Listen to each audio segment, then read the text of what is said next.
الحمدللہ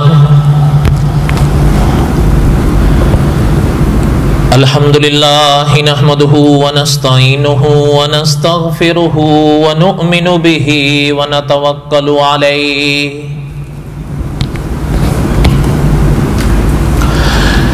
ونعوذ باللہ من شرور انفسنا ومن سیئات اعمالنا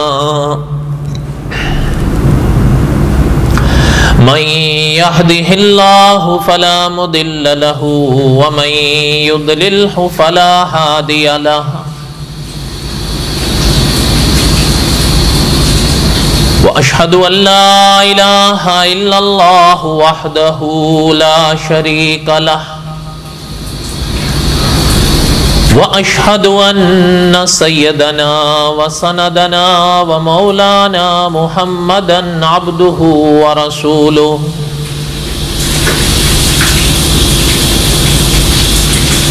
أما بعد أعوذ بالله من الشيطان الرجيم بسم الله الرحمن الرحيم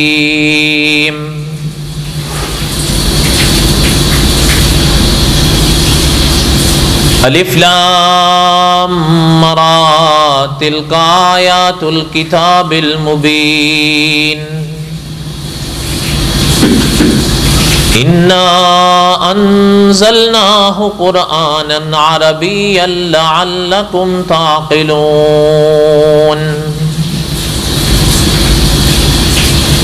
نحن نقص عليك احسن القصص بما اوحينا اليك هذا القرآن وَإِن كُنْتَ مِن قَبْلِهِ لَمِنَ الْغَافِلِينَ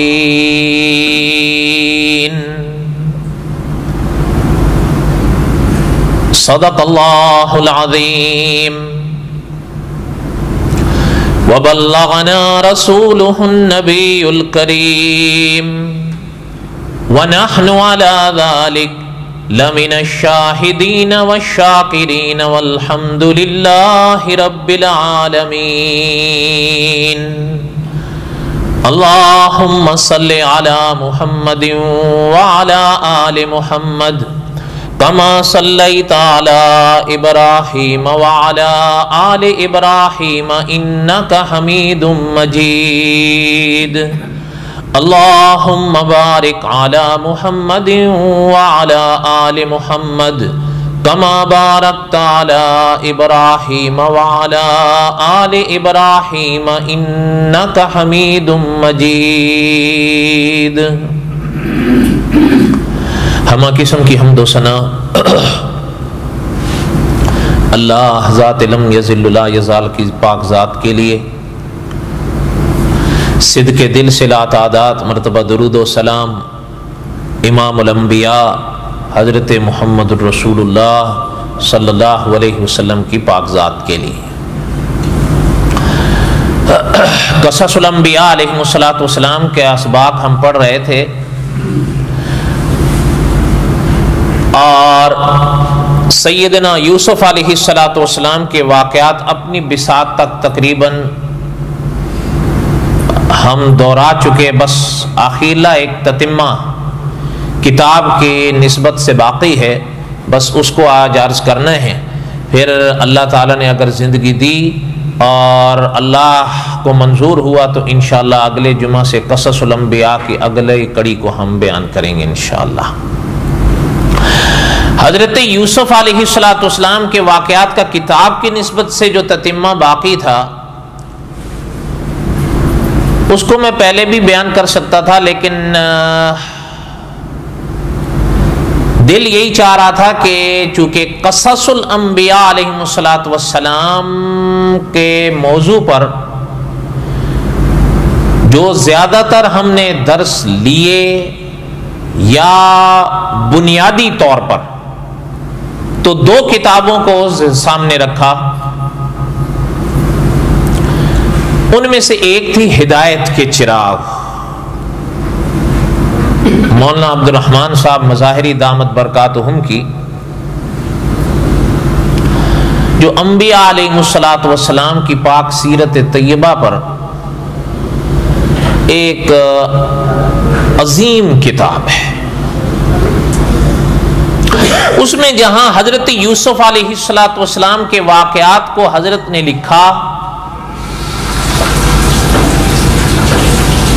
تو آخر میں ایک عنوان قائم فرمایا، اور قصص کے آخر میں بھی حضرت کا یہی طرز ہے۔ واقعات پورے ہونے کے بعد ایک عنوان حضرت لکھتے ہیں اپنا نتائج و عبر کے نام سے۔ اس نتائج و عبر کے عنوان سے جو حضرت نے باتیں لکھی ہیں، 2 صفحے کم 30 صفحات پر یہ مضمون پھیلا ہوا ہے۔ ان میں بڑی علمی باتیں حضرت نے لکھی، بڑی سبق آموز باتیں لکھی، جو میرے لیے بھی، آپ کے لیے بھی، بلکہ ساری کائنات کے لیے ہدایات ہیں۔ ان میں ایک بات سنانی ہے مجھے، پھر انشاءاللہ اپنی بساط تک ہم اس باب کو پورا کر لیں گے۔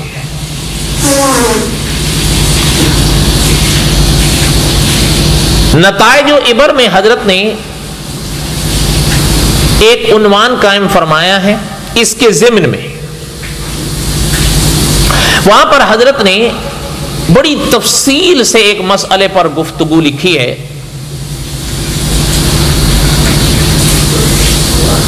مجھے درمیان میں خیال آیا تھا کہ ہم بھی درمیان میں اس کو پڑھیں، لیکن پھر خیال آیا کہ جیسے حضرت نے آخر میں اس کو رکھا تو پھر ہم بھی آخر میں رکھیں،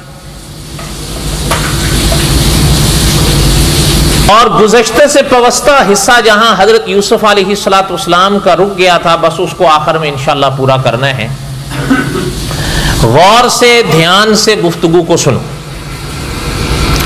حضرت نے لکھا ہے کہ قرآن پاک میں جہاں اللہ ذوالجلال والاکرام نے حضرت یوسف علیہ الصلوۃ والسلام کے واقعات کو بیان فرمایا، وہاں پر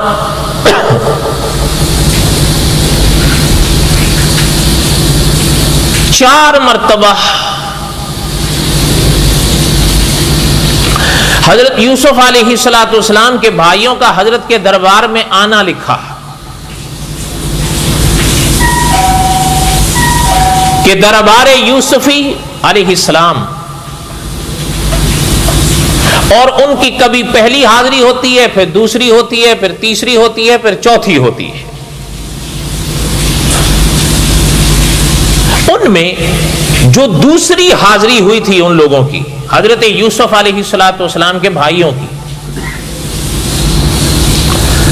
حضرت نے لکھا ہے کہ قرآن پاک میں اگر اس واقعے کو ہم پڑھیں تو حضرت یعقوب علیہ الصلوۃ والسلام نے جب اپنے بیٹوں کو دوبارہ جانے کی اجازت دی بمائے حضرت بنیامین کے، تو کچھ نصیحتیں اپنے ان بیٹوں کو فرمائی تھیں حضرت یعقوب علیہ الصلوۃ والسلام نے، اور اللہ ذوالجلال والاکرام نے قرآن پاک میں ان کو بیان فرمایا۔ وَقَالَ يَا بَنِيَّ لَا تَدْخُلُوا مِنْ بَابٍ وَاحِدٍ وَادْخُلُوا مِنْ أَبْوَابٍ مُتَفَرِّقَةٍ۔ اپنے بیٹوں کو رخصت کرتے وقت حضرت یعقوب علیہ الصلوۃ والسلام نے فرمایا کہ جب جا رہے ہو مصر تو اس شہر کے ایک دروازے سے ایک ساتھ اکٹھا داخل نہیں ہونا، الگ الگ داخل ہونا۔ علماء نے لکھا ہے کہ اب تو دور بدل گیا ہے، یہ پہلے دور کی بات ہے نا، کہ اس زمانے میں اکابر نے لکھا ہے یہ رواج ہوتا تھا کہ شہروں کے باہر فصیل قائم کی جاتی تھی۔ فصیل اس کو کہتے ہیں جیسے آپ کے اور ہمارے ہاں چار دیواری کہا جاتا ہے، یہ شہروں کے ارد گرد قائم کی جاتی تھی، اور اس میں الگ الگ دروازے لگائے جاتے تھے۔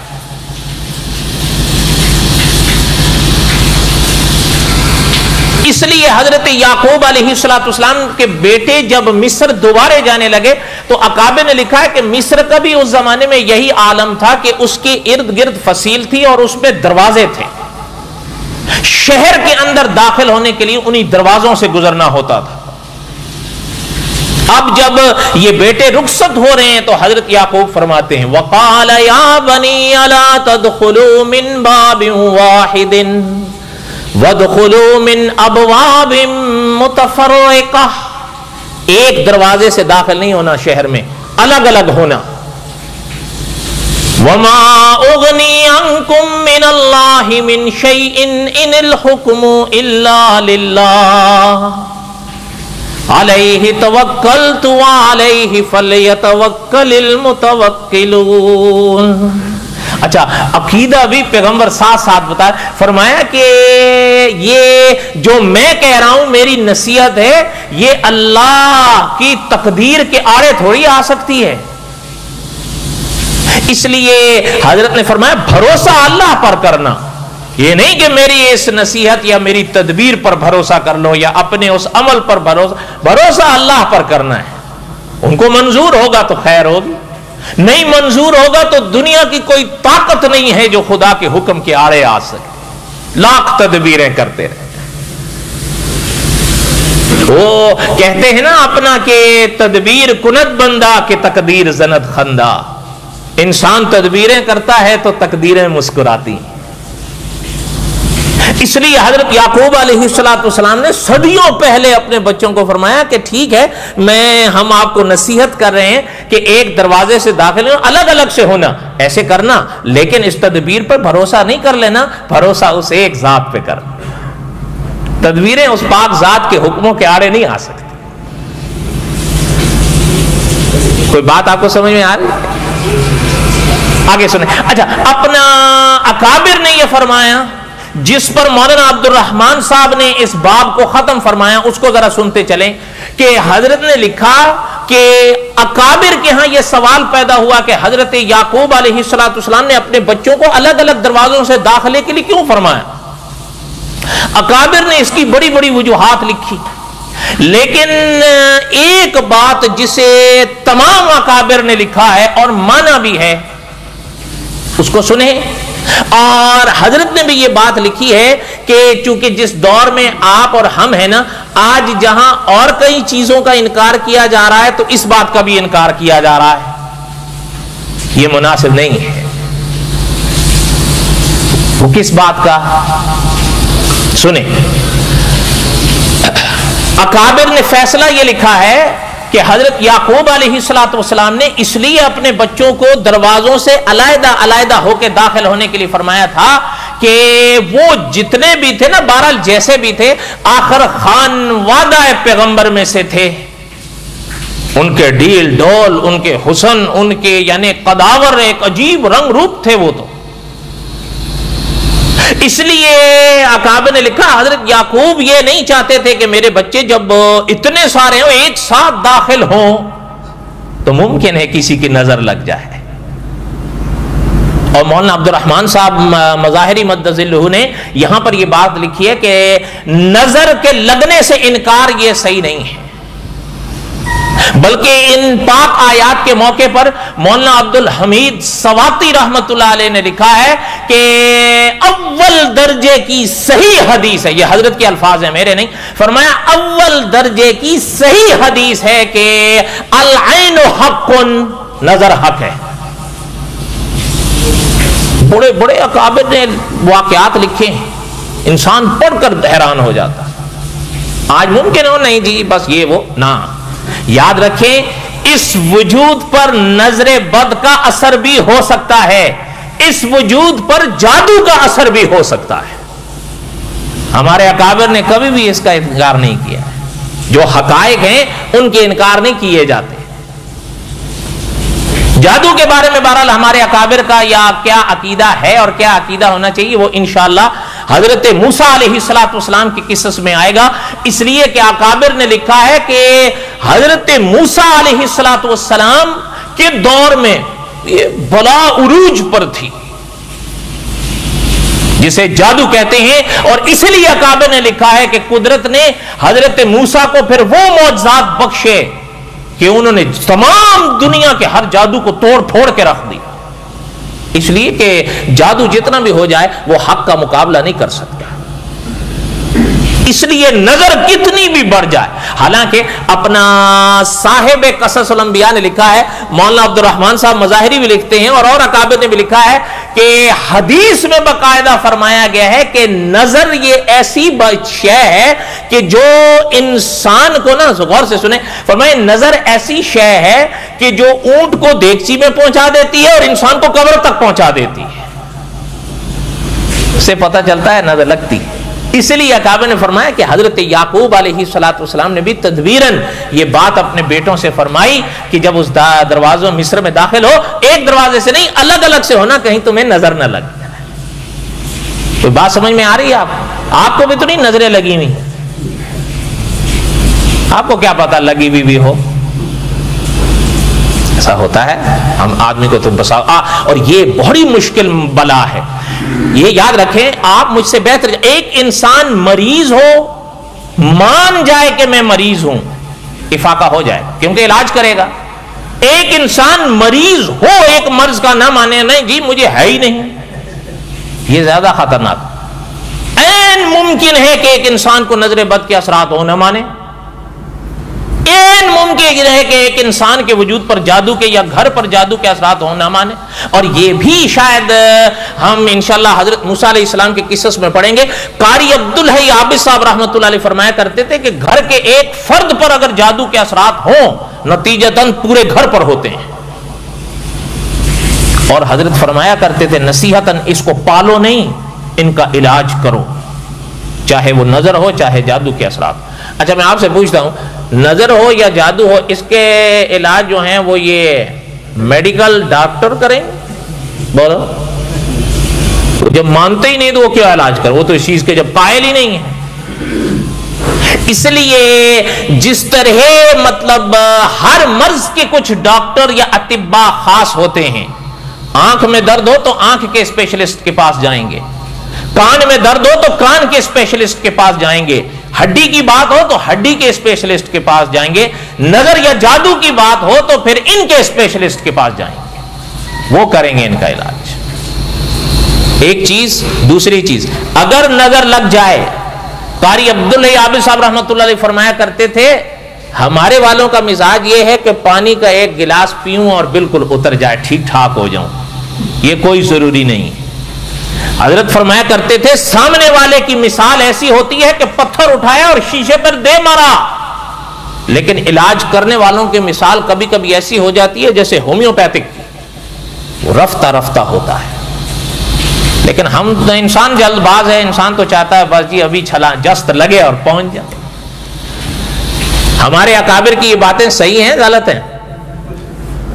بولو تو صحیح. لگتا ہے متفق نہیں ہے. اللہ تعالیٰ رحم فرمائیں. بہرحال خیر, ہم نے وہی چیز آپ کو کہی ہے جو حق ہے, جو سچ ہے, جو ہمارے اکابر نے لکھی ہے. میں نے ابھی عرض کیا کہ مولانا عبد الحمید سواتی رحمۃ اللہ علیہ جیسے عالم نے لکھا کہ اول درجے کی صحیح حدیث ہے کہ العین حق, نظر حق ہے. یہ اتنی غضبناک شے ہوتی ہے کہ کبھی کبھی انسان کو قبر تک پہنچا. یہ جملے حدیث کے ہیں. اکابر نے لکھا ہے آپ صلی اللہ علیہ وسلم کے ایک صحابی تھے, نام میں کچھ اختلاف ہے. حضرت ابن حنیف, بعض فرماتے ہیں ابن حنیف تھے, بعض فرماتے ہیں ابن حنیف تلفظ نہیں حنیف تلفظ. بہرحال واللہ عالم بحقیقت الحال. وہ ایک دفعہ کیا ہوا کہ ایک مہم پر, توجہ سے سنیں, ایک مہم پر آپ صلی اللہ علیہ وسلم کے ساتھ جانے لگے تو تہبند باندھا, نیچے سطر کو چھپایا, نہانے لگے. یہ وجود نظر آ رہا تھا. یہ سطر نہیں ہے نا, ایسا ہی ہے یا نہیں؟ بڑے پیارا جملہ حضرت مکی صاحب فرما رہے تھے. آج کل ایک وبا ہے نا کہ ننگے سر نماز پڑھنی زیادہ ثواب ہے. شاید انہوں نے یہی سمجھا ہے ٹوپی ہو نہ پہنو, ننگے سر پڑھو. حالانکہ مولانا رومی رحمۃ اللہ علیہ فرمایا کرتے تھے ننگے سر نماز پڑھنا یہ بدتمیزی ہے۔ مکی صاحب فرما رہے تھے، ایک نے پوچھا اسے کہ جی کہتے ہیں جائز ہے، حضرت نے فرمایا قمیض بھی اتار کے پڑھا کرو، یہ بھی جائز ہے۔ سطر چھپا ہوا ہے تو کون کہتا ہے ناجائز ہے؟ ٹوپی بھی اتار دو، قمیض بھی اتار دو اور پھر نماز پڑھا کرو۔ سمجھانے کا انداز ہے نا، کون گوارا کرے گا؟ جائز ہونا ایک الگ بات ہوتی ہے، یہ تھوڑا ہے کہ بس ٹھیک ہے۔ اچھا، وہ جب نہانے لگے تو ایک دوسرے صحابی تھے اپنا، ان کی نظر پڑ گئی، ان کی جب نظر پڑی حضرت ابن حنیف رضی اللہ عنہ پر، تو ان کے منہ سے نکل گیا میں نے تو ایسا خوبصورت جسم کسی عورت کا بھی نہیں دیکھا، اتنا خوبصورت۔ علماء مفسرین نے لکھا ہے حضرت ابن حنیف وہیں گر گئے، ایسے گرے کہ وہیں پھڑکنے لگے اور بخار انتہا درجے کا چڑھ گیا۔ ان کو صحابہ نے خیر سوالا، آپ صلی اللہ علیہ وسلم کو اطلاع دی گئی تو آقا صلی اللہ علیہ وسلم نے فرمایا وہ جنہوں نے یہ کہا تھا ان کو لے کر آؤ۔ حضور نے فرمایا کہ کیا کرتے ہو، اپنے بھائی کو قتل کرتے ہو جب آپ کسی کو پتا ہے کہ اس کی نظر لگتی ہے؟ حضور نے فرمایا کہ کیوں نہ کہہ دیا بارک اللہ۔ اکابر نے لکھا ہے کہ اگر کسی کی نظر لگے یا کسی کا اچھا گھر نظر آئے، کسی کا اچھا بیٹا نظر آئے، کسی کی اچھی دکان نظر آئے، کسی کی اچھی گاڑی نظر آئے، کسی کی اچھی سواری نظر آئے، تو سامنے والے کو چاہیے کہہ دے ماشاء اللہ، بارک اللہ، لا حول ولا قوت۔ اکابر نے فرمایا اصل بات یہ دیکھیں، ان تمام صیغوں میں اللہ کا نام ہے، جب اللہ کا نام آپ کے ہونٹوں پر آ جائے گا تو نظر کا برا اثر زائل ہوگا۔ آپ بارک اللہ کہہ دیں، ماشاء اللہ کہہ دیں، لا حول ولا قوت کہہ دیں، بہرحال خدا کا نام لیں۔ یہ حضور کا سبق ہے صلی اللہ علیہ وسلم۔ اس لیے اکابر نے فرمایا کہ حضرت یعقوب کے ان جملوں میں کیا کیا اسباق ہیں کہ صدیوں پہلے پیغمبر اس چیز کی، لیکن ساتھ ہی بتا گئے کہ ان تدابیر کو تدبیر سمجھنا، تقدیر نہیں سمجھنا۔ اگر خدا کو منظور نہیں ہوگا تو پھر ہوگا وہی جو خدا کو منظور ہوگا۔ یہ تدبیروں تک ہی رہیں، لیکن بہرحال علامہ خالد محمود صاحب نے لکھا ہے کہ اچھی تقدیریں اچھی تدبیروں کے رنگ میں ہی نظر آتی ہیں۔ اس کا معنی کیا ہے؟ معنی یہ ہے کہ بس ہاتھ پہ ہاتھ رکھ، بس جی ٹھیک ہے جب تقدیر میں ہے تو ایسے ہی ہو جائے گا، کرنے کی کیا ضرورت ہے؟ نہ، تدبیر کرنی ہے لیکن بھروسہ قدرت پہ کرنا ہے۔ یہی تو حضرت یعقوب سے کار کر گئے ہیں کہ تدبیر نہ چھوڑو، بھروسہ قدرت پہ رکھو، اس تدبیر پہ بھروسہ نہیں رکھو۔ کیا معنی؟ اگر خدا نہ کرے کسی انسان کو بخار لاحق ہے، اگر وہ گولی کھاتا ہے، قاری عبداللہ عابد صاحب رحمۃ اللہ علیہ فرماتے تھے دوا کھانا سنت ہے۔ اگر میرے ساتھ کہہ دے دوا کھانا، اگلا درجہ پرہیز بھی سنت ہے۔ اکابر نے لکھا ہے آدھا علاج پرہیز سے ہوتا ہے، آدھا علاج دوا سے ہوتا ہے۔ ہمارے والے کو آدھا نہیں جی بس جو مرضی آپ کھاؤ جی، جو اسی نہ۔ اکابر نے باقاعدہ لکھا ہے حضرت علی کرم اللہ وجہ ایک دفعہ شدید بیمار ہوئے، تو جب بیماری سے افاقہ ہوا تو کھجوریں آپ صلی اللہ علیہ وسلم کی خدمت میں پیش کی گئی، حضرت علی موجود تھے کرم اللہ وجہ، کھجوروں کی طرف ہاتھ بڑھانے لگے تو آقا صلی اللہ علیہ وسلم نے روک دیا، فرمایا علی رضی اللہ عنہ، فرمایا آپ ابھی بیماری سے اٹھے ہو، آپ ابھی نہ کھاؤ، ہو سکتا ہے آپ کے لیے نقصان دہ۔ اس حدیث کی شرح میں اکابر نے لکھا ہے پتہ چلتا ہے دوا کھانا بھی سنت ہے، پرہیز کرنا بھی سنت ہے۔ کوئی بات سمجھ میں آ رہی ہے میرے دوستو آپ کو؟ ہانگ کانگ کے میرے بہن بھائیوں، بہرحال اکابر نے لکھا ہے کہ یہ حضرت یعقوب علیہ السلام کا سبق یہ ہے کہ اگر کوئی انسان دوا کھاتا ہے بالکل کھائے، انبیاء کی سنت ہے، لیکن بھروسہ گولی پر نہیں، بھروسہ اس ذات پر کرے، کیونکہ اس گولی کے اندر شفا تب آئے گی، اس دوا کے اندر شفا تبھی آئے گی جب اس کو منظور ہوگا، جسے اذن خداوندی کہتے ہیں، جسے حکم خداوندی کہتے ہیں۔ اس پاک ذات کو منظور نہیں ہوگا تو جتنی مرضی دوائیں کھاتے رہو افاقے نہیں ہو۔ وَإِذَا مَرِضْتُ فَهُوَ يَشْفِينِ، یہی سبق تو حضرت ابراہیم دے گئے تھے کہ جب ہم بیمار ہوتے ہیں تو شفا دینے والی بس وہ ذات ہے، انہی کو عقیدے کہتے ہیں۔ آپ کا بھی یہی عقیدہ ہے؟ بولو تو صحیح، اللہ کرے اگر یہی ہے تو پھر تو بات بن انشاءاللہ۔ تو خیر بحال اپنا آپ صلی اللہ علیہ وسلم نے فرمایا کیوں نہیں کہہ دیا؟ حضور نے فرمایا جا غسالہ اکٹھا کرو، غسالہ، بلکہ حدیث میں حضور نے فرمایا کسی سے کو غسالہ مانگا دے دیا کرو، وصالہ کے رواج تھا عرب میں، اکابر علماء نے لکھا ہے اسلام کے نور کے جگمگانے سے پہلے وصالہ کا رواج تھا، حضور نے قائم رکھا۔ اور وصالہ جس پیالے میں اکٹھا کیا جاتا تھا وہ بھی انسان حیران ہوتا ہے، اکابر نے لکھا ہے ان کے ہاں رواج تھا کہ پہلے قطرے سے لے کر آخری قطرے تک پیالہ زمین پہ نہیں رکھنا ہے، پہلے قطرے سے لے کر آخری قطرے تک پیالہ ہاتھ پہ رہے، اس کے بعد اس پر انڈیلا جائے جس پر نظر لگی ہے، اور وصالہ اس کا اکٹھا کیا جائے گا جس کی نظر لگی ہے۔ حضور نے فرمایا اکٹھا کرو، وضو کرو اور وصالے کو اکٹھا کرو۔ اچھا اکٹھا کیا، اکٹھا جب کیا گیا حضور نے فرمایا ان پر ڈال دو، حضرت ابن حنیف پر۔ اچھا وہ جیسے ہی وصالہ ڈالا گیا نا، اکابر نے لکھا حضرت ابن حنیف کی آنکھ اٹھ گئے، وہ زائل ہو گئے نا۔ تو بہرحال میرے کہنے کا مقصد یہ تھا کہ نہ حدیث شریف میں فرمایا گیا ہاں نظر حق ہے، یہ لگ جائے، اور یہ لگتی ہے۔ ہاں کیسے لگتی ہے اس پر بڑے بڑے اکابر نے بحثیں لکھی ہیں، لگتی کیسے ہے، بس آپ ان بحثوں میں مت پڑیں، آپ ایسے کیا الجھیں، بس ٹھیک ہے حدیث سے جیسے بھی لگتی ہے۔ حدیث میں فرمایا گیا کہ العین حق، تو بات ختم ہو گئی، کیسے لگتی ہے چھوڑیں، آپ مت پڑیں ان باتوں میں، صحیح بات ہے غلط بات ہے، لگ جائے اس کا ازالہ کریں۔ اچھا وصالہ کہاں آپ اکٹھا کرتے پھریں گے، اکابر نے بڑی بڑی باتیں لکھی ہیں۔ ایک آخری بات آپ کو سنا، ساری باتیں تو نہیں سنائی جا سکتی، تتمہ اس لیے میں دہرا رہا تھا کہ یہ سبق مولانا عبد الرحمن صاحب نے ہدایت کے چراغ حضرت یوسف علیہ السلام کے واقعات کے آخر میں لکھا ہے، اس لیے میں نے اس کو آخر میں ہی دہرا رہا ہوں۔ لیکن ایک چیز یاد رکھیں، قرآن پاک اکابر نے لکھا ہے جیسے قرآن پاک روح کے لیے علاج ہے، ایسے ہی قرآن پاک اس جسم کے لیے علاج ہے۔ لیکن کیا کریں، جس دور سے آپ ہم گزرے ہیں فتنے بادلوں کی طرح آ رہے ہیں، کتنے لوگ ہیں وہ نظر کے بھی انکار کرتے ہیں، جادو کا بھی انکار کرتے ہیں، اب وہ قرآن علاج بالقرآن کا بھی انکار کرنے لگے، بلکہ وہ تو کہتے ہیں یہ شرک ہے۔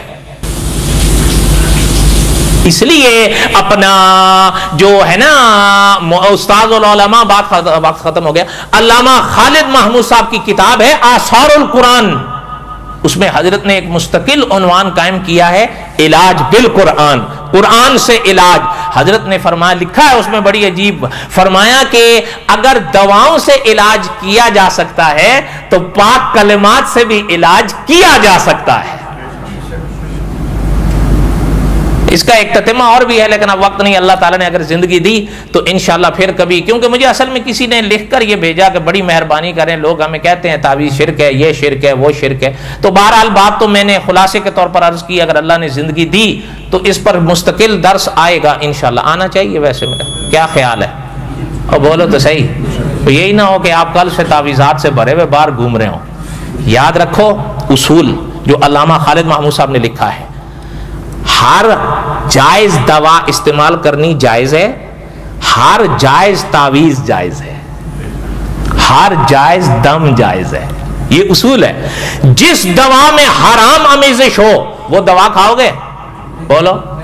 اچھا تو پھر جس دم یا جس تعویذ میں حرام الفاظ استعمال کر دیے جائیں تو پھر وہ جائز ہے، اصول ہے۔ بس بات ختم ہو گئی، اتنی سی بات رہ گیا۔ حضرت یوسف علیہ السلام کا مسئلہ، تو اکابر نے لکھا کہ والدین سے ملاقات کے بعد 23 سال اس دنیا میں حضرت مزید رہے، اور پھر جب اللہ تعالیٰ کو منظور ہوا تو 120 سال کی عمر حضرت یوسف علیہ السلام نے پائی اور اس دنیا سے پردہ فرما گئے۔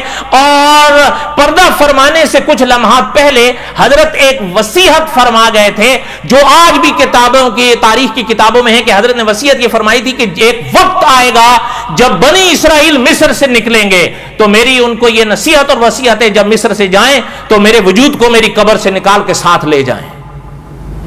اکابر نے حضرت یوسف کی جب یہ وصیت پڑھی رکھ دی سنبھال کر، اور اس زمانے میں مصر میں حضرت یوسف کو دریائے نیل کی وادی میں دفنایا گیا۔